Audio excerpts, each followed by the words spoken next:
Welcome everyone. Today we have another beginner's guide for Path of Exile. Today we'll be looking at gems and sockets.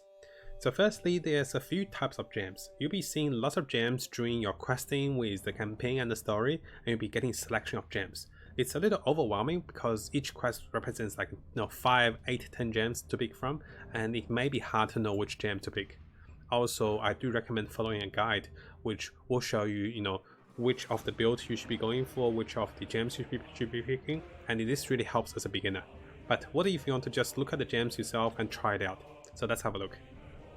So firstly, we have the gems which allows you to cast a spell. This one is a Spirit Offering, which allows me to cast a spell under certain conditions. Other times you can just cast a spell. So those are active spell gems, and those can be minion summons or spells, or a fireball, force nova, those type of spells. So after that, we can have the Shield Charge. Shield Charge is like an attack spell. This is for again, it's an active cast. You can be attacking with this spell, and you will be related to attack, support, or other gems that's related to attack. So notice this is more of a spell, this is more of an attack. After that, we have gems that actually support a particular spell. This is actually getting interesting, and this is when people get a little confused. What happens when this is used, and what if this is not working? So notice here, again, we'll have another summon spell. So those are two summoning spells. I have another one of the support spells, so that's good. Let's have a look at this first support skill. This support skill, if you look onto the corner of the skill description, you can see it says active skills. This shows currently all the skills that socketed into my gears. There are those number of active skills a support gem can be attached to them. To attach a support gem, you need the sockets to be linked. Notice here we're linking different colors of sockets. We need to make sure those are linked, and the socket gem can be socketed next to it, to the particular spell. And after that, you need to make sure the support gem can support this spell. Currently, there's only one spell that can be supported by this spell gem.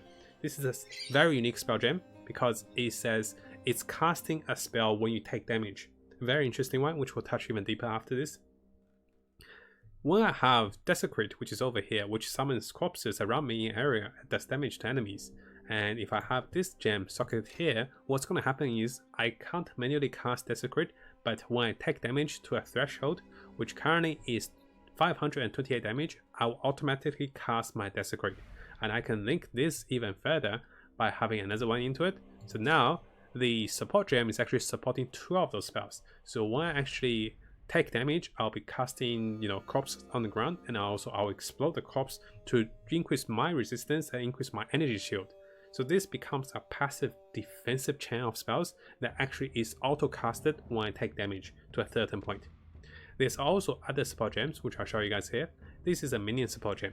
What this allows me to do is support minions. This does not support spells or attack spells. This just supports the minions you summon. Notice in the active spell section, this spell gem with the current spells that socketed into my gears, it supports the Race Spectre, supports Race Zombies. It doesn't support Spirit Offering, it doesn't support Desecrate. So if that's the case, this one should be socketed next to the gems which I'm actually using with a minion. So the minion life support gives minion more life. I'll be putting this here, and this Rise Zombies, all the zombies will gain more life when they're summoned. One thing to notice is that you don't have to have all the support gems for just one particular unit. What you can do is, here I have Animated Guardian and also Raise Zombies. Those two active summoning gems are actually getting supported by Minion Life and also the Mid Shield support. So what that means is, those two supports two other spells. This makes things so creative. You can have 3 support, 2 actives, or 3 actives. You can have a bunch of different ones.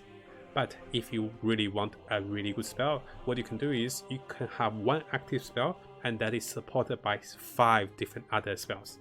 For example, I'm a skeleton mage and I'm going for summoning skeletons. This is my active spell, which allows me to summon skeletons, and those are just normal skeletons. Now that is supported by Ruthless, which increases the skeleton's damage. And what I can do is I can double check Ruthless can support the summoning skeletons. You can see the tick here without a cross. I'll put it in. After that, it's supported by Brutality, which increases the skeleton's damage, and I don't do other sorts of damage. I do more damage with physical damage, which supports the skeletons. We'll put it in. After that, we can have more minion damage. This increases minion damage massively. The name of this spell is a little different because this is one of the advanced gems first, which I'll discuss in the next time with the guide. So this one increases the skeleton damage, of course, because it's a minion. I have two more gems which are supporting the skeletons. One is a 3D Frenzy, which makes the skeletons attack faster, and also they have aggression. They are aggressive against enemies, so they run towards them. Really good for the skeletons. And lastly, we have melee damage support, which also works with skeletons and the summons.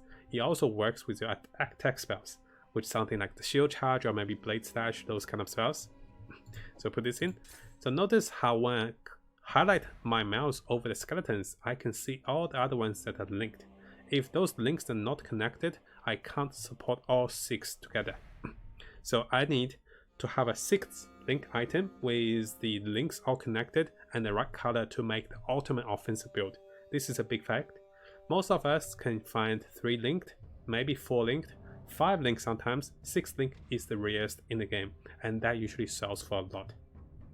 Because of that, you really want to find some 6 link items after you get to the end game. Usually at the early part of the game, you can't find anything that's above 4 links, so keep that in mind. After that, you might be finding some 5 link or 6 link if you're super lucky. 6 link is still very rare for me, even in the end game. Now, one thing to notice is if you have been socketing gems and you noticed, hey, how do I know how much stats do I get with this spell?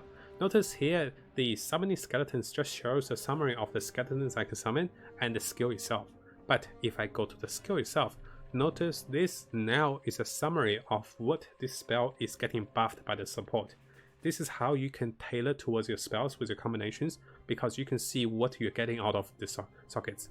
Now if I put the supports away, I'll show you guys.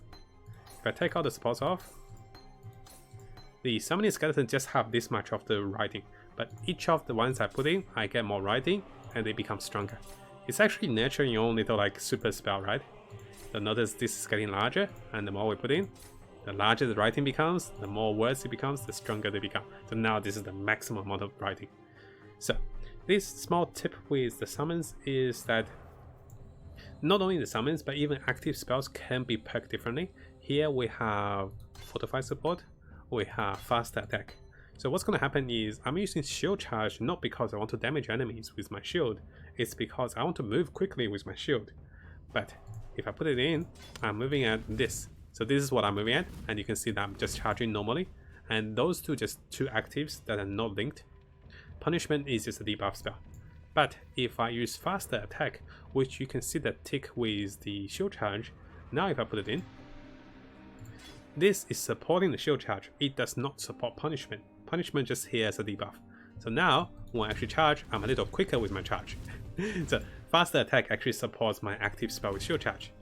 And lastly, I can have another support. So when I attack enemies, I actually reduce the damage I take. So this makes me tankier. Put it in. Now, those 2 supports this one. And those are linked. This is not needed. Here we go. So as for the final part of the guide, what you should be looking for when you are here to customize your spells or customize things, you should firstly have a general idea of what spells combine with what. Let's say if you're archer, you're going for both spells, you should look for projectile support, projectile faster support, projectile bounce, projectile damage, etc. If you're melee build, you should be looking for ruthless, brutality, or physical damage support. So those are the ones that's for melee kind of attack spells. After that, if you like a support or defensive spells, you should look towards things like cast when damage taken and other things when, that actually helps you to reduce the amount of burdens on your hotkeys here. You can of course cast those manually, which I also have some of the overlapping ones because I'm actually having one free spot here. I can of course pick my spells here and then cast this. Usually my pets are summoned, I don't have to recast them. And as for the spells, one thing to keep in mind is you don't have to level your spells too quickly, which will explain why in the next guide as well. But here as a shortcut is that I'm currently using a level 1 cast when damage taken. So if I actually level this spell up, you can see here I'm not leveling it up, because if I don't level it, usually it pops here, but if you right click the gem, instead of leveling it, it will actually stay here, so it stays unleveled. If I don't level this up, That means I don't have to take excess damage when I have to automatically cast a spell. Here I only have to take 528 damage, but if I level this up, this quickly goes up to 1000, 2000, 3000. So before I cast the automatic spell, this actually has to take 3000 damage before this happens, which is counterproductive, right? The reason why this is good when you level it up is it can support high level spells. Currently, if you look down here, let me see what it is. If you look into the first line of text, it says it supports gems with level 38 or lower. So the support gems it's supporting, auto-casting, has to be level 38 or lower. So I purposely didn't level up my Desecrate and also didn't level up my Spirit Offering too high. It's capped at 38. So this way I can trigger my spells much more faster. So this is more for defensive purpose, and this shows you sometimes you don't have to level the spells up with the gems because you don't need the damage from them, you just need the special effect. So this is a little bonus for us with the spell packs, which is more advanced, and it's a really good tip for me because initially I will have to take over 2000 damage with my spells auto casting, and I was like, I need support. I'm not casting my spells. Later a friend X-Knife, I think he told me, you can just buy a new gem and start with level 1. It supports level 38, which is enough for me, and this casts so frequently. Each time I take damage, it just casts because I have over 8000, close to 9000 HP effectively. So that's all for the gems, guys. I'll make more guides with advanced level gemming and different sockets and different builds as well. Thank you for watching this one. I'll see you guys next time with more POE guides.